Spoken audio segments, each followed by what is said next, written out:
Hello everyone and welcome back.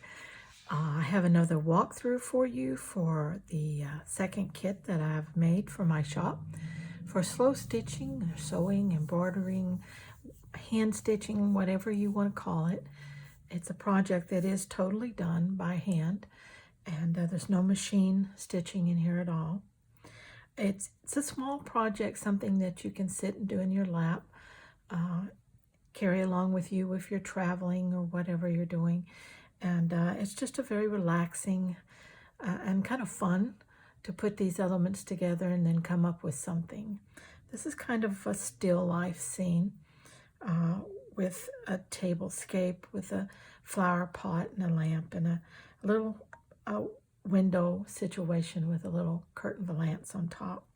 It's put on a piece of calico fabric in the background. And so altogether, I really had a lot of fun doing this project, and I think you would too. So let me tell you how I work through it. Of course, I put the calico down, and then I put the piece of muslin on top of that. And I didn't do the back stitching, straight stitching, embroidery stitch here until I was finished.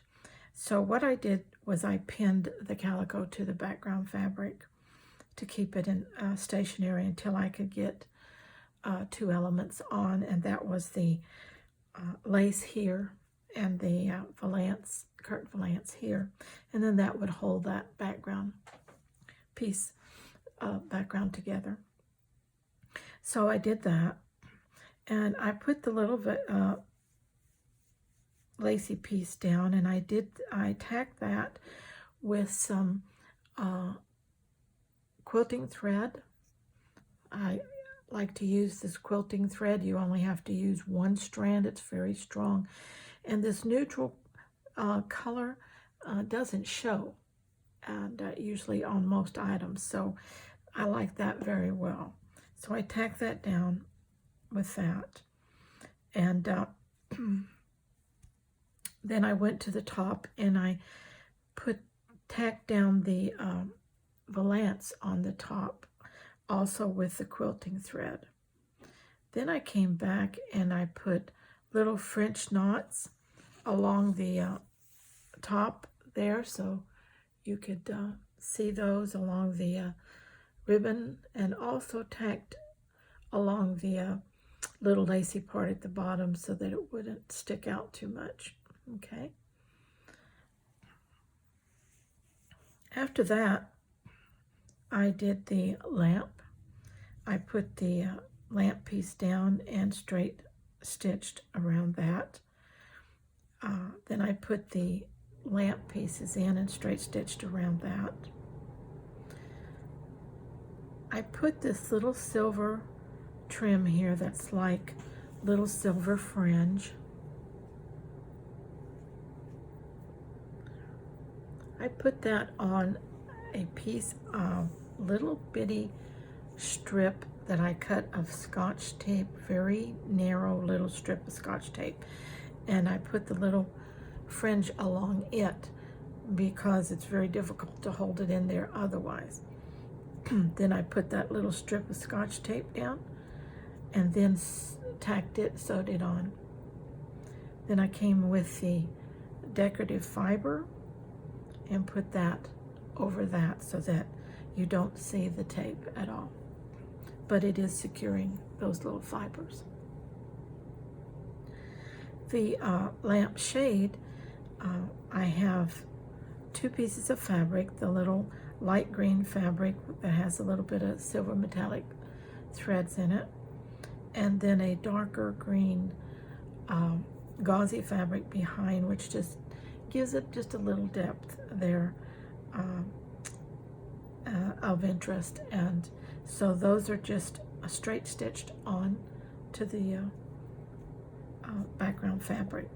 Very easy, nothing but straight stitching here and some French knots along there.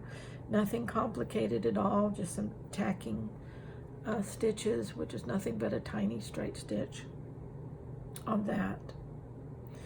Then I came to the flower pot, and what I love about this flower pot is that it's actually created out of raffia, and you will get a piece of raffia, which is a paper, in your kit, and it just gives it that really nice texture. It looks like a pottery pot when you look at it like this. And so I actually put my template piece down and actually marked underneath just a couple of spots so I know where I would put this when I got ready for it. But before I put the pot down, I actually put the flower pieces within those marks so that when I put the flower piece down, the pot piece down, that it would cover those pieces.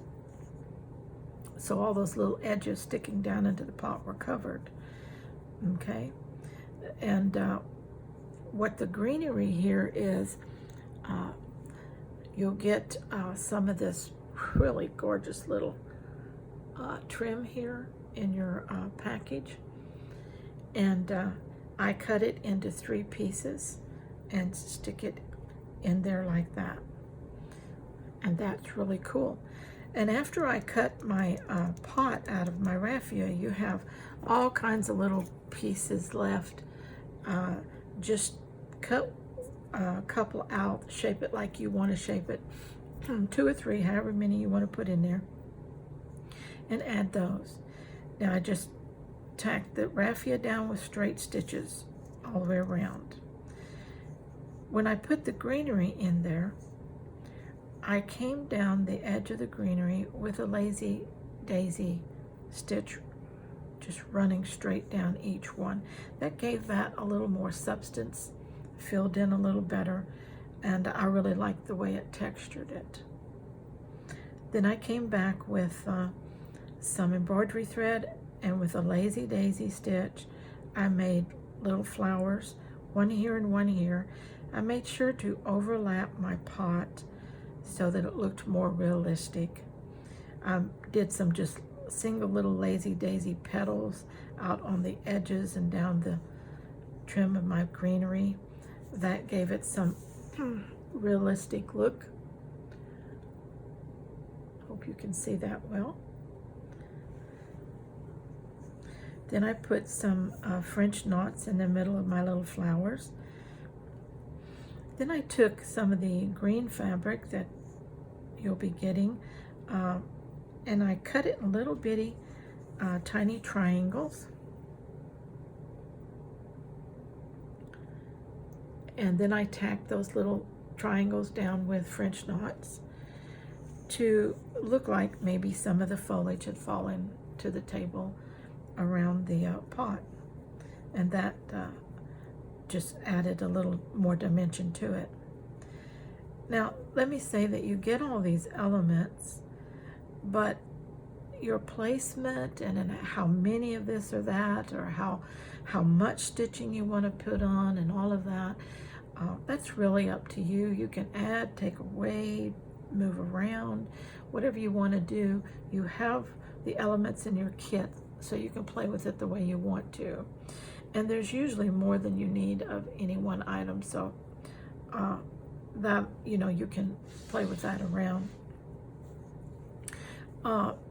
This is sized as a 6 by 8, so if you want to trim it down to a 5 by 7 to frame it or something like that, you could. Otherwise, you could frame it like it is, or use it in multiple ways. Add it to the front of a pillow cover, make it the front of your junk journal, make it a junk journal page. Whatever you wanted to do with this, you could do.